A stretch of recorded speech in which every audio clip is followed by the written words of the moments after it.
News Conclave 2025. Honorable Home Minister, welcome to our home state. So, you already referred to India's Vikas Yatra. So, we have chosen as the theme of the conclave India Pace and Progress. So, I would like to ask you about the pace of your own public life. So, the other day you were in the parliament piloting an all important bill. Today, you are among the people. So, what actually motivates you to keep up this pace? सिर्फ मेरे लिए नहीं, 140 करोड़ के भारतीयों के लिए जब तक हम दुनिया में टॉप पर नहीं पहुंचते, महान भारत की रचना नहीं करते, आराम करने का अधिकार किसी को नहीं है। सतत सबने काम करना है। जब आजादी का अमृत महोत्सव मनाया जाया था, मोदी जी ने लक्ष्य रखा था कि 75 से 100 साल की ये यात्रा 140 करोड़ भारतीयों ने परिश्रम की पराकाष्ठा करनी है और देश को दुनिया में हर क्षेत्र के अंदर टॉप पर पहुंचाने के लिए प्रयास करना चाहिए। और मैं मानता हूं कि आज ये आह्वान जो मोदी जी ने किया था वो 140 करोड़ भारतीयों का संकल्प बना है। और वैसे भी साहब, मैं भारतीय जनता पार्टी से आता हूं और राष्ट्रीय स्वयंसेवक संघ का स्वयंसेवक हूं। हम लोग एक ऐसे भारत की निर्माण की कल्पना लेकर चले हैं जिसमें जिस भारत को पूरा विश्व सम्मान करता हो और विश्व में सबसे समृद्ध हो। तो इसके लिए हम किसी को भी, आपको भी, मुझे भी आराम करने का अधिकार ही नहीं है। So now entering real politics. So last time when you were in Trivandrum last month, you referred to the prospects of BJP in the state. So you said BJP would be contesting about 21,000 divisions in the upcoming local body elections, and also 25% vote share. Local election actually is fought on local issues. Are you very confident about reaching this target? देखिए, दो चीजें हैं। हमारे संगठन ने यहाँ बहुत संघर्ष किया है। वामपंथी हिंसा के कारण हमारे सैकड़ों कार्यकर्ता हमारी आइडियोलॉजी के लिए और केरल की भलाई के लिए अपनी जान गंवाए हैं। सैकड़ों कार्यकर्ता आज अपाहिज बनकर, दिव्यांग बनकर अपना जीवन जी रहे हैं। अभी अभी राष्ट्रपति महोदया ने जिनको एमपी नॉमिनेट किया, सदानंद मास्टर जी, वो इसके जीता जागता उदाहरण है। इनके दोनों पैर काट दिए गए। और ये संघर्ष हमारे कार्यकर्ताओं ने केवल हमारी आइडियोलॉजी के लिए नहीं किया है, हमारी पार्टी की भलाई के लिए नहीं किया है। केरल के विकास की सभी संभावनाओं को एक्सप्लोर कर कर केरल देश की मेन स्ट्रीम में आए और केरल सबसे विकसित राज्य बने, इसके लिए किया है। दुर्भाग्य से यहां से हमारा संगठन का एक्सपेंशन कम था। कम होने का कारण मैंने बताया। इतने अत्याचार करे कोई भय से हमारे संगठन के साथ जुड़ता ही नहीं था। मगर खैर, अब ये संभव नहीं है। हमारा संगठन एक्सपांड हो रहा है और केरल की जनता भी एलडीएफ, यूडीएफ, एलडीएफ डायलेमा से अब बाहर आ रही है। मैं निश्चित रूप से मानता हूं कि आने वाले चुनाव में, लोकल बॉडीज के चुनाव में, भारतीय जनता पार्टी 25%, 25% वोट पाएगी और ये हमारे लिए एक बहुत बड़ी शुरुआत होगी। देश में 11 साल से मैं राष्ट्रीय राजनीति में हूं। लगभग 13 साल का था तब से राजनीति में हूं। मैंने कई परिवर्तन ऐसे दिखे, जैसे मैं आपको बताना चाहूंगा त्रिपुरा, जहां हमारे पास 1% वोट था और एक ही चुनाव में हम 2/3 बहुमत के साथ हमारी गवर्नमेंट बनाए थे, 2/3 मेजोरिटी के साथ। आसाम, हमारे पास 2 ही एमएलए थे, और पूर्ण बहुमत की सरकार बनी थी। केरल में तो खैर हमारा अच्छा खासा बेस है, हमारी आइडियोलॉजी को मानने वाले बड़ी संख्या में लोग हैं। मुझे पूरा विश्वास है इस बार हम 25% वोट निश्चित रूप से प्राप्त करेंगे और अगले विधानसभा चुनाव में, लोकल बॉडीज में 25%, अगले विधानसभा चुनाव में केरल को यूडीएफ एलडीएफ के आश्रय पर नहीं रहना पड़ेगा। Sir, when you say that the public doesn't have to only choose between two sides, what is that central theme of the BJP on which you will fight the elections? Also, how are you planning to extend the support base of the party? देखिए, एक तो ये दोनों को केरल की जनता ने देखा है।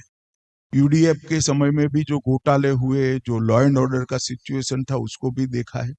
एलडीएफ के समय में भी जो घोटाले हुए, यहाँ तक कि गोल्ड स्मगलिंग का केस सर्वोच्च जगह की ऑफिस तक पहुंच जाता है।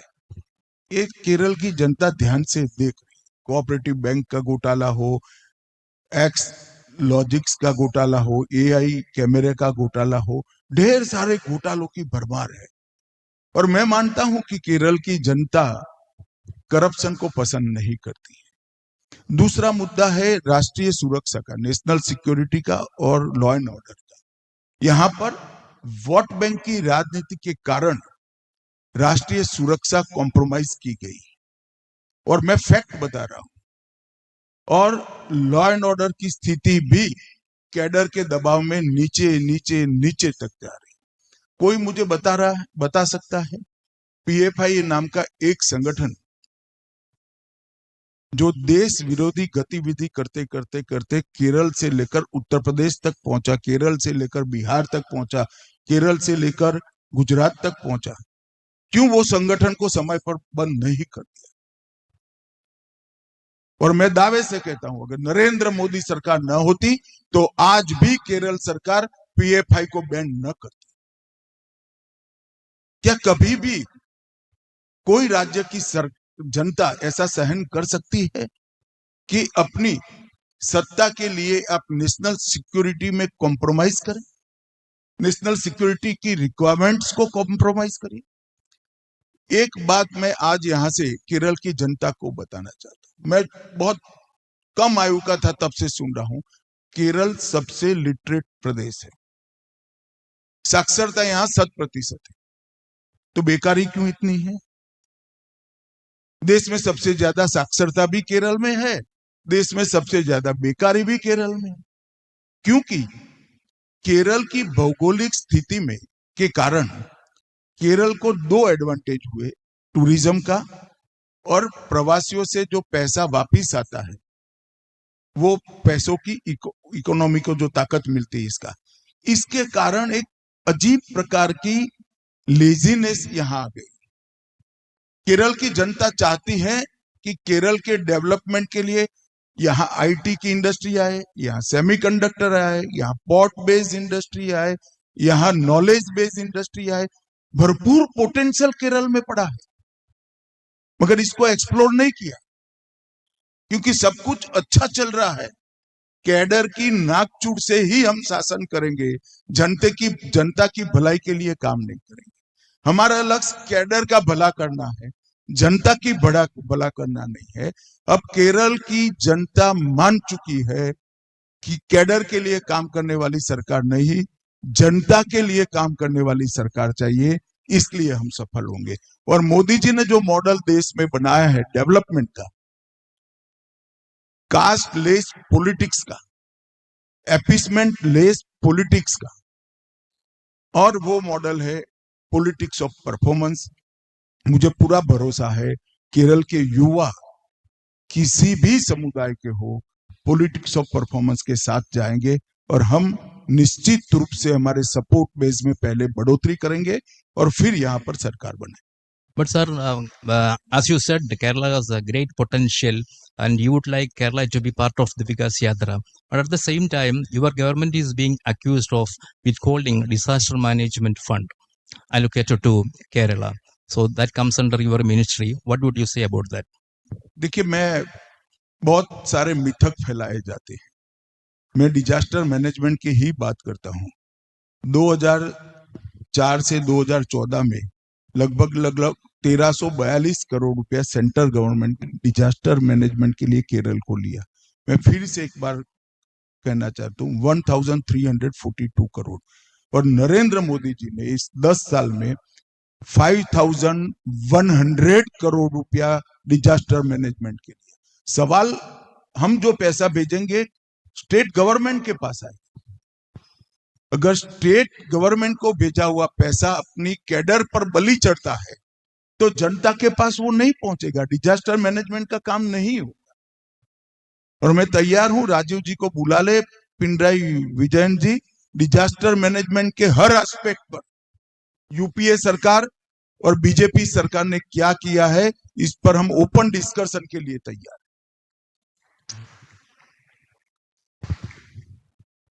सर, रिसेंटली अभी हमने देखा वाइस प्रेसिडेंट कैंडिडेट की choice, it seems to be a south versus south contest. While the NDA nominee is CP Radhakrishnan, Maharashtra governor, we also have the opposition bloc's nominee who's also from the south. What went behind the choice of the NDA candidate? देखिए, आप इसको south versus south न कहिए। उपराष्ट्रपति समग्र देश का होता है, कोई भी राज्य से आ सकता है, देश के किसी भी जोन से आ सकता है। इसमें इस तरह से सोचना मेरे हिसाब से ठीक नहीं है। परंतु हमारी चॉइस के बारे में मैं बाद में बताता हूं। पहले कांग्रेस पार्टी ने जो चॉइस, कांग्रेस पार्टी की चॉइस के बारे में बताना चाहता हूं। इससे कांग्रेस के केरल में जीतने की जो बची कुची संभावनाएं थी वो नष्ट हो गया है, क्योंकि ऑपोजिशन के प्रत्याशी श्रीमान सुदर्शन रेड्डी वही है जिन्होंने वामपंथी उग्रवाद को, नक्सलिज्म को मदद करने के लिए सलवा जुडम का जजमेंट दिया था। और सलवा जुडम का जजमेंट न होता तो वामपंथी उग्रवाद 2020 तक समाप्त हो गया होता। यही सज्जन है जिन्होंने आइडियोलॉजी से प्रेरित होकर सलवा जुडम का जजमेंट दिया है। केरल ने नक्सलिज्म का दंश झेला है, उग्रवाद को भी सहन किया है।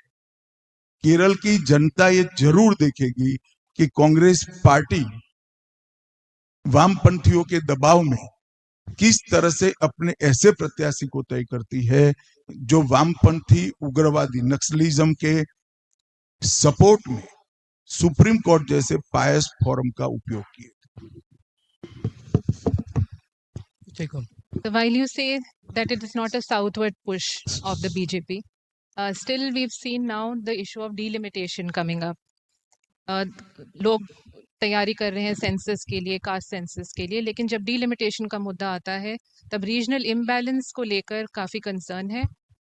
ये भी especially in states like Kerala, Tamil Nadu, they are also feeling that if population is the only criteria, are we punishing the South? Are we going to relook the strategy? And how do you think we should approach this issue? देखिए, ये आशंका जो तमिलनाडु में खड़ी की जा रही है वो बेबुनियाद है। ये आशंका खड़ी करने का कारण दक्षिण के राज्यों को अन्याय होगा वो नहीं है, वो तमिलनाडु की जनता का ध्यान इनके बेइंतहा करप्शन के ऊपर से, लॉलेसनेस जो वहां डेवलप हुई है इस पर से, और अपने बेटे को वो सीएम बनाना चाहते हैं स्टालिन जी, इस पर से भटकाना चाहते हैं। अमृता जी, आप मुझे बताइए, ये बात 4 साल पहले भी थी या नहीं थी? मगर नहीं उठाया गया क्योंकि उस वक्त इलेक्शन नहीं था।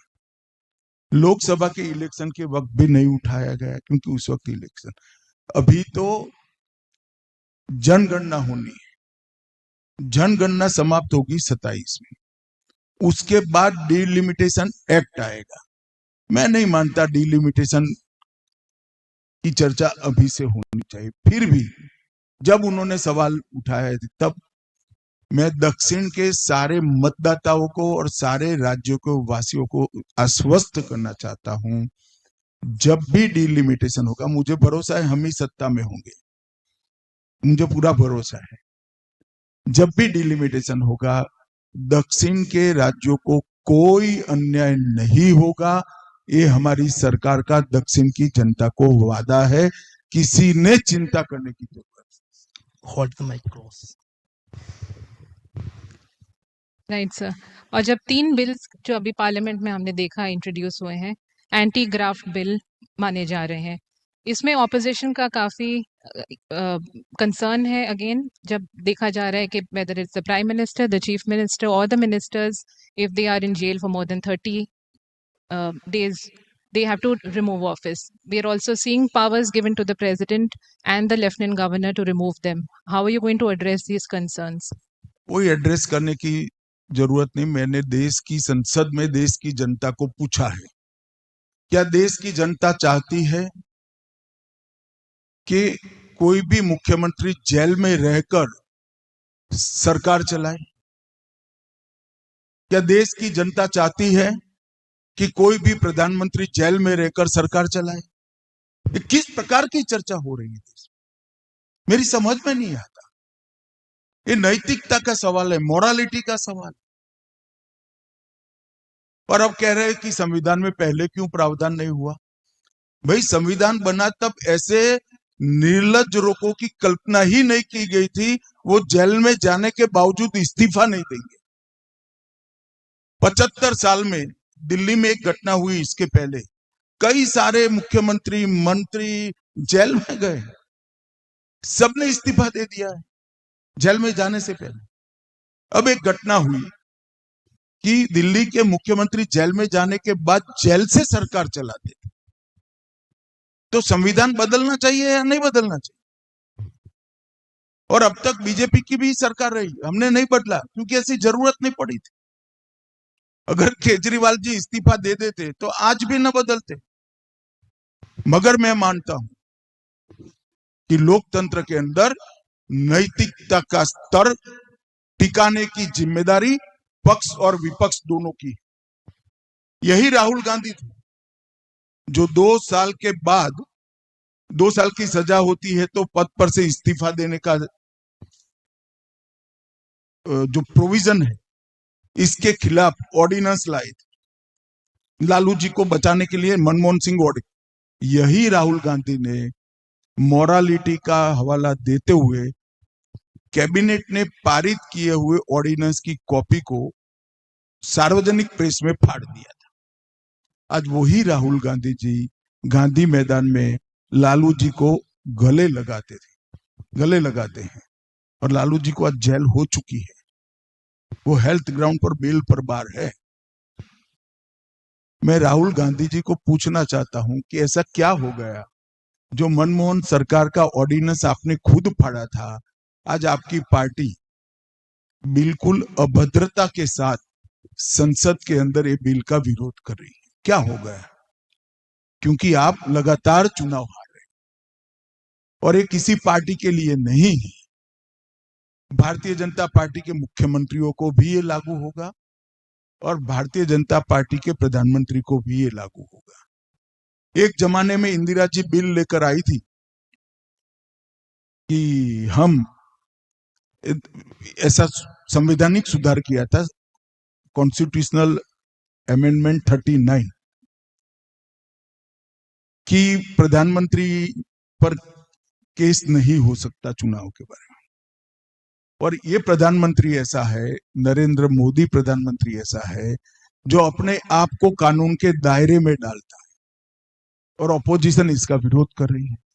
मुझे तो मालूम नहीं है कैसे चुनाव फेस करेंगे। देश की जनता उनको पूछेगी क्या सरकारें जेल में रहकर चला सकता है कोई? क्या chief secretary, DGP, secretary home मुख्यमंत्री के पास जेल में फाइल साइन कराने जाएंगे? और वो दृश्य किस प्रकार का होगा? मोरालिटी को कितना नीचे गिराना चाहते हो? और मैं तो अभी भी अपील करता हूं ऑपोजिशन को, हमने तो ज्वाइंट पार्लियामेंट्री कमेटी बनाई है, जेपीसी बनाई है, आप आइए, आपके सुझाव दीजिए, परंतु नैतिकता के मूल्यों को ऊपर उठाने के लिए आप भी सहायता करिए। Sir, in that context, another political question again on Rahul Gandhi. He has alleged vote story and some kind of collusion between the election commission and the government. So, what is your take on that? Do you think that that undermines people's faith in the election process? देखिए, राहुल जी जब से कांग्रेस के मुखिया बने हैं तब से हर एक संवैधानिक संस्थाओं को वो शक के दायरे में लाने का काम करते हैं। अभी जो एसआईआर हो रहा है वो 2003 में भी हुआ है, 2061 में भी हुआ था, 2070 में भी हुआ था। अब क्या प्रॉब्लम है? और अगर एसआईआर से किसी भी नागरिक को या किसी भी पॉलिटिकल पार्टी को दिक्कत है तो असेंबली के रिटर्निंग ऑफिसर के सामने वो अपील कर सकते हैं, फिर डिस्ट्रिक्ट कलेक्टर के सामने भी अपील का, अगर संतुष्ट नहीं है तो डिस्ट्रिक्ट कलेक्टर को अपील कर सकते हैं, और इससे भी संतुष्ट नहीं है तो चीफ इलेक्शन ऑफिसर स्टेट को भी अपील कर सकते हैं। 3 स्टेज रखे हैं। फॉर योर इंफॉर्मेशन, रोड पर यात्रा निकाल रहे हैं, आज तक एसआईआर पर एक भी कंप्लेंट कांग्रेस पार्टी ने नहीं किया है, एक भी कंप्लेंट नहीं की। जो कंप्लेंट का फॉरम बनाया है वहां कंप्लेंट नहीं करना और जनता के बीच में डाउट क्रिएट करना, मैं नहीं मानता इस पॉलिटिक्स से बिहार और देश की जनता जानकारी नहीं रखती है, सब समझते हैं। Well, are there plans to hold SIR in other states also? जी, ये इलेक्शन ये हमें नहीं करना है, इलेक्शन कमीशन ने करना है। इलेक्शन कमीशन ने पूरे देश में एसआईआर करने का फैसला किया है, वो रेगुलर एक्सरसाइज है। अब बिहार की मतदाता सूची में 22 लाख लोग ऐसे थे जिनकी मृत्यु हुई थी, तो उनके मत का प्रयोग बोगस हो सकता है, ऐसी संभावना बनती, तो उनके नाम हटाना चाहिए या नहीं हटाना चाहिए? एक कॉमन सेंस का सवाल है। इस देश में कई सारे लोग केरल से गुजरात जाएंगे, कोई मुंबई से केरल रहने आएगा, तो वो अपने वोट का एक्सरसाइज नहीं कर पाता है। जो केरल आया है उसको केरल में वोट देने का अधिकार है या नहीं है, और मुंबई गया है तो यहां से कट जाएगा, मुंबई में रजिस्टर्ड होगा। ये एक्सरसाइज 1 दशक 2 दशक के बाद करनी चाहिए या नहीं करनी चाहिए, इतनी सिंपल बात है। अब इसको वो पब्लिक को गुमराह करने का काम करें। मैं नहीं मानता कि देश की जनता इतनी मैच्योर है कि इस तरह की चीजों को मानेगी, और हम भी जाएंगे जनता के सामने। अभी तो केस सुप्रीम कोर्ट में है, खैर बाद में हम भी जाएंगे जनता के सामने कि किस तरह से संवैधानिक संस्थाओं के लिए, देश के प्रधानमंत्री के लिए भाषा का प्रयोग हो रहा है, वो ठीक नहीं है। सर, इसमें ऑपोजिशन का एक छोटा मेरा क्वेश्चन है, चार्ज है that it is a collusion between the government and the election commission. How would you respond to this charge? देखिए, वो चार्ज मुझे नहीं, उनको रिस्पॉन्ड करना है। वो इलेक्शन कमीशन को अपनी बात रखे, अगर इलेक्शन कमीशन सुनवाई नहीं करेगा तो एक्सपोज हो जाएगा, मगर वो तो इलेक्शन कमीशन में जाते ही नहीं है, वो रोड पर जाते हैं। अब रोड पर करी हुई बात को इलेक्शन कमीशन रिस्पॉन्ड नहीं कर सकता। मैं कांग्रेस में तो होगा नहीं, मगर बाहर की सारे विपक्षी दल को अपील करना चाहता हूं कि आपको प्रोसीजर में जो कुछ भी डिफेक्ट लगे इलेक्शन कमीशन के सामने जाइए और अपना पक्ष रखिए। There has been much debate on one nation, one poll. Do you believe this is practical, and what impact would it have on governance and development? देखिए, जहां तक मेरी पार्टी और मेरा सवाल है, हम मानते हैं प्रैक्टिकल है, और इसीलिए ज्वाइंट पार्लियामेंट्री कमेटी बनाई है। ज्वाइंट पार्लियामेंट्री कमेटी इस पर विचार कर रही है। अगर प्रैक्टिकलिटी की दृष्टि से या लोकतंत्र के सिद्धांतों की दृष्टि से कहीं पर भी कोई तकलीफ लगती है तो वो ज्वाइंट पार्लियामेंट्री कमेटी में विषय रख सकते हैं, वहां चर्चा कर सकते हैं। मगर देश में कोई इलेक्टोरल रिफॉर्म लाना ही नहीं, और सालों सालों तक कोड ऑफ कंडक्ट के कारण डेवलपमेंट के काम रुके रहे, ये पद्धति कितने हद तक योग्य है? और मैं अलग कहता हूं कि वन नेशन वन इलेक्शन से अगर तकलीफ होनी है तो हमें भी तो होगी, बीजेपी को भी होगी, ये सभी दलों के लिए है, एट पार है सभी लोग, क्या डर है इस? So let me ask one Kerala specific question. So Kerala has a huge minority population. I think they account for about 45 to 50% of Kerala population. So they have some apprehensions about the BJP's understanding of their concerns and also BJP's approach. How would you address it? देखिए, देश के तो 2/3 हिस्से में Bharatiya Janata party NDA का शासन है, 2/3 हिस्से में। और मैं मानता हूं सबसे ज्यादा माइनॉरिटी की आबादी केरल में नहीं है, संख्या में, नंबर्स में सबसे ज्यादा माइनॉरिटी उत्तर प्रदेश में, बिहार में है। क्या हो रहा है वहां पर? क्या तकलीफ है? 2014 में भी कहते थे कि बीजेपी आएगी तो ये हो जाएगा, वो हो जाएगा, कुछ नहीं हुआ भाई। क्या हुआ केरल में? जिनके पास परफॉर्मेंस बताने के लिए कोई लंबी सूची नहीं है, जिनका पर्सनल बायोडेटा बड़ा वीक है, वो लोग इस तरह की चीजों को फैलाते हैं। मैं केरल की जनता को और विशेषकर माइनॉरिटी समुदाय को आश्वस्त करना चाहता हूं, भारतीय जनता पार्टी की सरकार जब भी बनेगी संविधान के हिसाब से चलेगी और सबके अधिकार को बनाकर रखेगी। I would ask you a question about Manipur also in this context, because you see Manipur has seen deep divisions, ethnic divide is still there. So how important is bridging this ethnic divide there? देखिए, मणिपुर में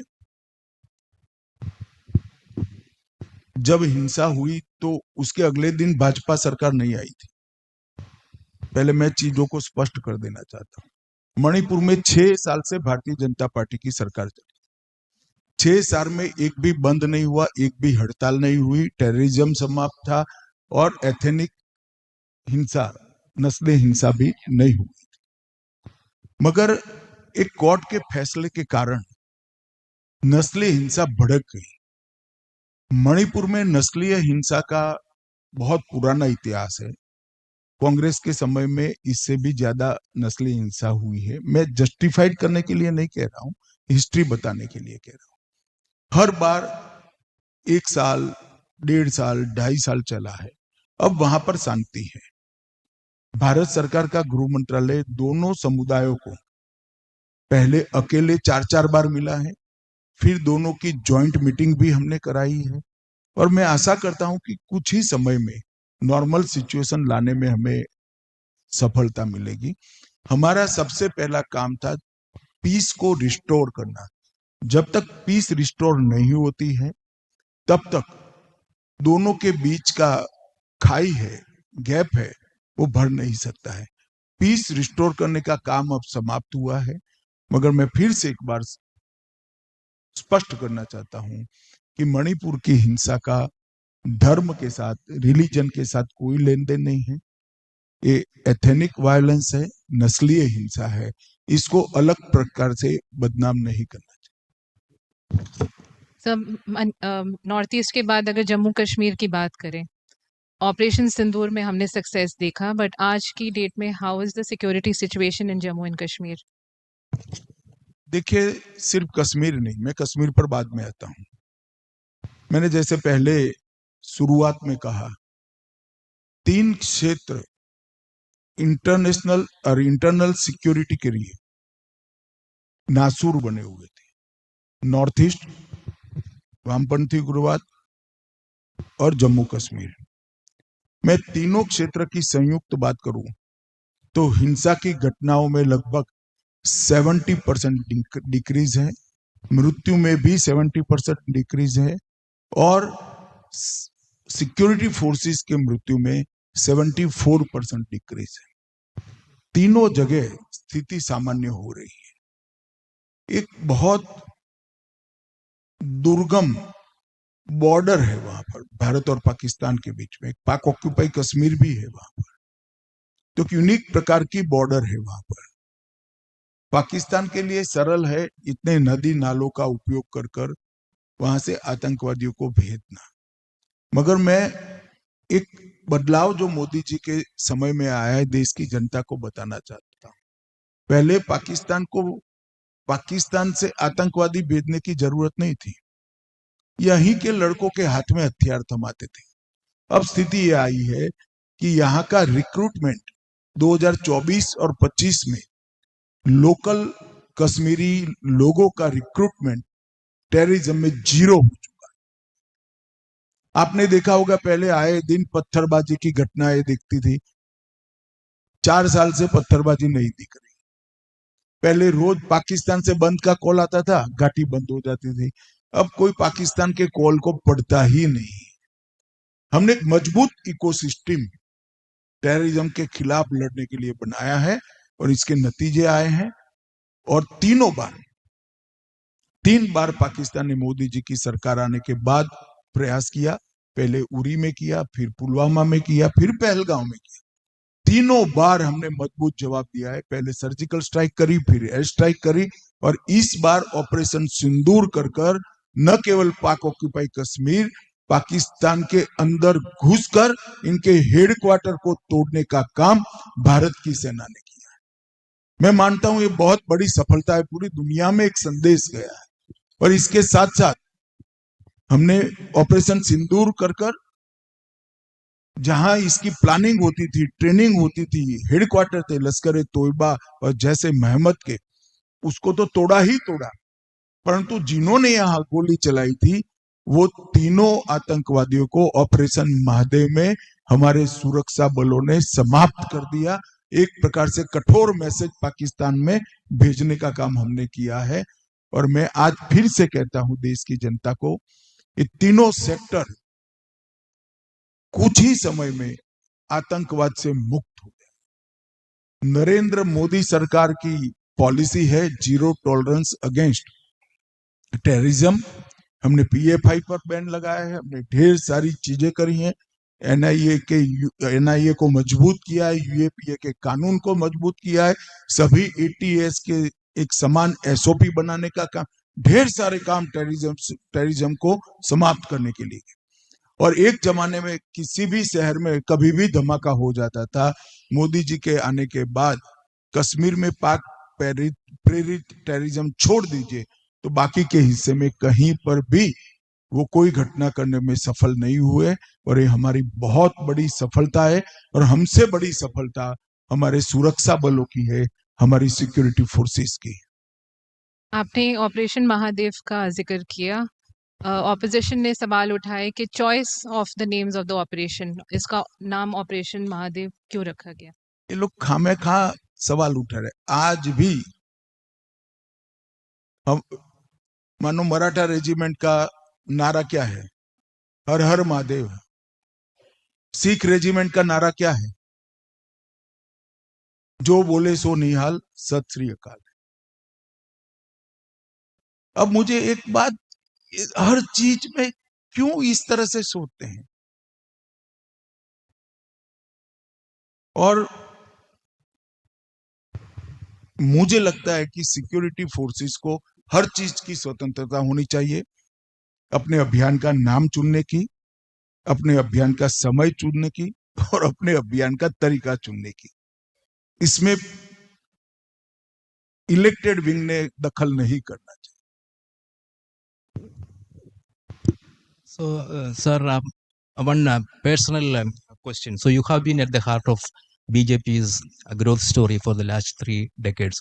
So, what do you think is the most significant contribution that you made for the rise of BJP? मेरा कोई role नहीं है। मैं booth के कार्यकर्ता जितना ही जिम्मेदार कार्यकर्ता हूं और हमारे करोड़ों कार्यकर्ताओं की तरह मोदी जी के नेतृत्व में देश के विकास के लिए और मेरी पार्टी को मजबूत करने के लिए दिन रात मेहनत करता हूं। So you have led major reforms of India's criminal justice system under the Bharat Nyaya laws. Has the name only changed, or are there changes on ground? And how is the common man benefiting from it? देखिए, नाम तो बदलना ही चाहिए। देश आजाद हुआ, इसके बाद इतने सालों तक देश की क्रिमिनल जस्टिस सिस्टम को गवर्न करने वाले तीनों कानून इंग्लैंड की पार्लियामेंट में पारित हुए थे, और वो कानूनों का सेंस जो था इंग्लिश सरकार को भारत में मजबूत करने का था। उनका सेंस हमारे नागरिकों की सुरक्षा नहीं था, इसीलिए इंडियन पिनल कोड नाम दिया। हमने भारतीय न्याय संहिता नाम दिया। भारत के नागरिक को न्याय मिलना चाहिए। ये सिर्फ नाम का सवाल नहीं है, इसके अंदर हमने ढेर सारे परिवर्तन किए हैं। मैं आज आपके माध्यम से केरल की जनता को बताना चाहता हूं कि जब ये तीनों कानून 100% इंप्लीमेंट हो जाएंगे, ये दुनिया के सबसे आधुनिक कानून होंगे। इसके अंदर आने वाले कई सालों तक की टेक्नोलॉजी को समाहित करने के लिए लीगल डेफिनेशन का समावेश किया है। ऑनलाइन पूरी ट्रायल होगी, ऑनलाइन पेशी होगी। ढेर सारे प्रावधान ऐसे किए हैं जिससे एफआईआर होने से 3 साल के अंदर नागरिक को न्याय मिल जाएगा, सुप्रीम कोर्ट तक। ये जो बार बार कोर्ट जाना पड़ता है, इसके कारण विश्वसनीयता खत्म हुई। हिंदी पिक्चर में कई फिल्में बन गई, तारीख पे तारीख, तारीख पे तारीख, तारीख पे। इससे बचने के लिए कानून हमने जुडिशरी, प्रोसिक्यूशन मतलब पुलिस, और जिन पर आरोप है आरोपी, तीनों लोगों को समय की मर्यादा में बांधा है। पूरा टेक्नोलॉजी से लैस एक न्यायिक व्यवस्था बनाने के लिए हमने किया है। भारत सरकार इस पर लगभग 30,000 करोड़ रुपया खर्च कर रही है, जिसमें से 12,000 करोड़ रुपया खर्च हो चुका है। और 7 साल की सजा के लिए हमने एफएसएल को कंपलसरी किया है, इससे सजा का दर बढ़ेगा। महिलाओं की सुरक्षा के लिए पूरा चैप्टर खोला गया है। आतंकवाद की आज तक इस देश में व्याख्या ही नहीं थी, कोई व्याख्या नहीं थी। किसको टेररिज्म कहोगे, हमने व्याख्या करा है।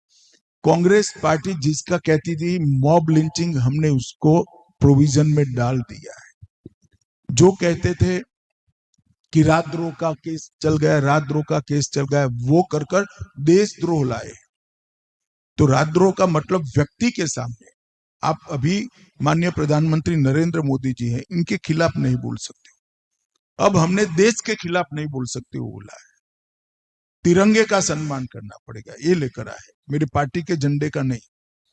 और ये परिवर्तन कांग्रेस को नहीं दिखाई पड़ेंगे, और सैकड़ों लोग यहां से भाग जाते हैं।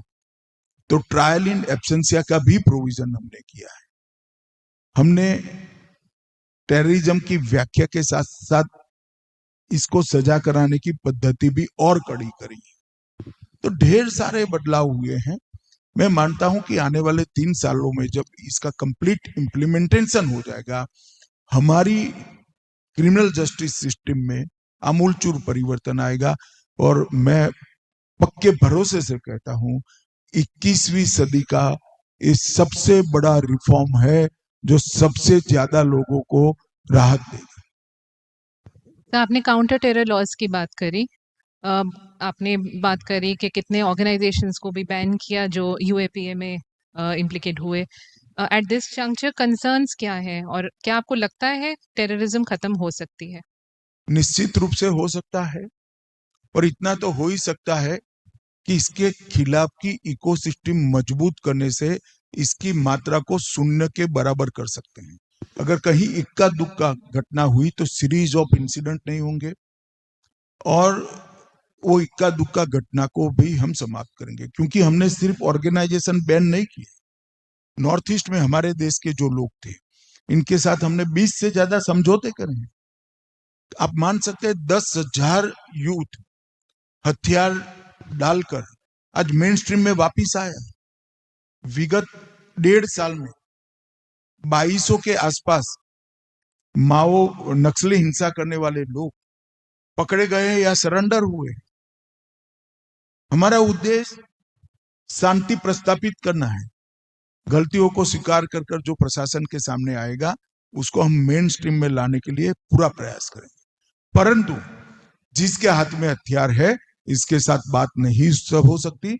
हथियार हाथ में रखकर बातचीत का मतलब है कि आप ब्लैकमेल करें।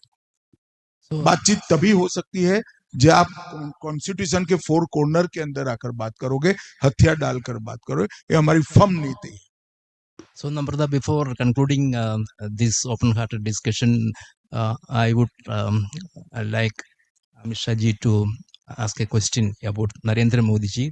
So Narendra Modi ji is birthday is coming up next month. He will be 75. So you have worked with very closely for the last several decades. So what, according to you, defines his style of leadership?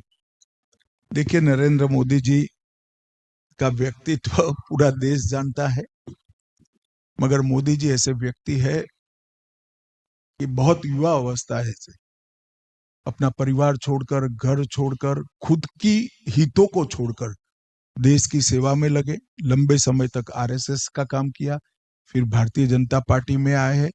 शायद एक ही मुख्यमंत्री ऐसा है कि जो पंचायत का भी चुनाव नहीं लड़ा था, सीधा मुख्यमंत्री बना दिया गया। देश में शायद ऐसा कोई भी मुख्यमंत्री नहीं है। वो पंचायत का भी चुनाव नहीं लड़े थे, ऑर्गेनाइजेशन का काम करते थे, मुख्यमंत्री बने, सबसे सफल मुख्यमंत्री बने, सबसे सफल प्रधानमंत्री बने और लॉन्गेस्ट टर्म सर्विंग राज्य का और देश का नेतृत्व करने वाले नेता बने। सेल्फलेस आदमी है, बहुत अच्छे लिसनर है और परिवारवाद के जमाने में मैंने उनके परिवार को देखा है किस तरह से जी रहा है। बहुत कम उदाहरण देश में होंगे और उदाहरण ढूंढना है तो 3-4 दशक पहले चला जाना पड़ेगा। आज के समय में ढूंढना भी दिक्कत है। दामादों का तो यहाँ पर तांता लगा है, बेटों का तांता लगा है। उस जमाने में आज ये पूरे सभागार में कोई नहीं कह सकता कि मैं नरेंद्र मोदी की फैमिली में से एक भी व्यक्ति को जानता हूं। इतने कड़े सार्वजनिक जीवन के नॉर्म्स अपने जीवन में पालन करना बहुत कठिन होता है और मैं मानता हूं इनका अपना कोई नहीं है, सभी इनके अपने हैं। 140 करोड़ लोग उनके हैं। ये थियोरी से साच अर्थ में जीना ये बहुत कठिन होता है। मैंने बहुत नजदीक से देखा है। हमारी पार्टी की आइडियोलॉजी को 100% कमिटमेंट है। ऑर्गेनाइजेशन के लिए 100% सम्मान है। कार्यकर्ताओं के प्रति जबरदस्त सम्मान और संवेदना है और देश के गरीबों के लिए, पूरे देश को ही गरीबी मुक्त करने की हिम्मत के साथ वो काम में लगे हैं और देश की सुरक्षा को भी उन्होंने सुनिश्चित किया है। ढेर सारे काम ऐतिहासिक मोदी जी के समय में ही हुए, चाहे राम मंदिर बनाना हो, चाहे धारा 370 को हटाना हो, चाहे सीए लाना हो, चाहे PA5 पर बैन लगाना हो, चाहे टेररिज्म, नक्सलिज्म, नॉर्थ ईस्ट को क्लियर करना हो, पाकिस्तान को मुंह कोड़ तोड़ जवाब देना हो और 27 से ज्यादा देशों का सर्वोच्च नागरिक सम्मान भारत को दिलाना हो। ये सब नरेंद्र मोदी जी ने 11 साल में किया है। मैं मानता हूं कि ये पूरे देश में आज इनकी जिस तरह से स्वीकृति है, ये आने वाले दिनों में राजनीति में काम करने वाले सभी युवाओं के लिए एक प्रेरणा स्रोत बनेंगे। करोड़ों भारतीय जनता पार्टी के कार्यकर्ताओं के लिए भी प्रेरणा स्रोत बनेंगे। अभी एक बड़ा चैलेंज है, आपने बात करी, प्राइम मिनिस्टर नरेंद्र मोदी जी ने फार्मर्स को लेकर यूएस टैरिफ प्रेशर को बिल्कुल दूर रखा है। अगर ये सोल्यूशन नहीं आता है, how will the interest of the farmer be protected? और इसकी कोई नीति है देखिए, आगे? किसी भी प्रकार का व्यापारिक समझौता मोदी जी ने स्पष्ट कर दिया है कि भारत के हितों के ऊपर जाकर नहीं होगा, भारत के हितों को अवहेलना कर नहीं होगा, इग्नोर कर नहीं होगा और फार्मर का तो सवाल ही पैदा नहीं होता है। तो हम जो भी करेंगे भारत के इंटरेस्ट के कंसिडरेशन के साथ ही करेंगे। सर, एक issue close to your heart is building of the India cyber shield. States में अगर देखा जाए अभी भी हेल्पलाइंस नहीं बनी है, लोग फ़ोन करते हैं तो भी उनका इशू रिजॉल्व नहीं होता।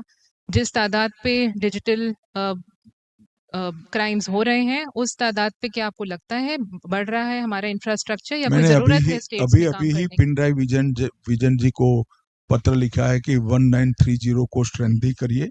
बहुत सारे केरल के कॉल मिस कॉल जा रहे हैं। हमने एक प्लेटफॉर्म बनाया है, हम इसको पॉपुलर कर रहे हैं, मगर लॉ एंड ऑर्डर राज्य का सब्जेक्ट है।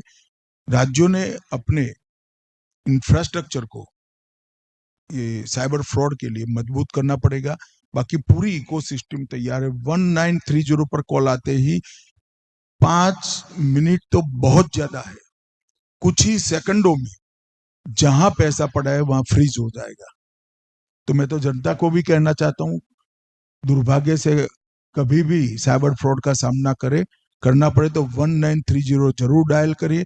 और पिनराई जी को भी कहता हूं कि 1930 के कॉल सेंटर में पर्याप्त लोगों को आप बिठाइए। The left-wing extremism was once seen as the biggest internal security threat. We are also looking at another target of the government, which is to March 2026. Do you think there will be an end of जिस Naxal तरह threat? से हमारे security forces काम कर रहे हैं, मुझे लगता है कि मेरी दी हुई समय मर्यादा से पहले ये काम हो जाएगा और ये देश नक्सलवाद से पूर्णतया मुक्त हो जाएगा। So if we have time, we have another ministry and we have some questions. Yes. Because if Home Minister has time, okay, we can continue. Otherwise, we can conclude. I think he has an. बहुत हो गए, आपके भी दूसरे वक्ता होंगे। Yeah. मुझे भी एक कार्यक्रम है। राजीव जी कब का इशारा कर रहे हैं मुझे समाप्त करने का। Then you may please conclude. तो मैं हृदय पूर्वक मलयाली मनोरमा का धन्यवाद करना चाहूंगा कि आपने मुझे यहाँ बुलाकर आप सबके बीच में केरल की जनता के साथ संवाद करने का मौका दिया।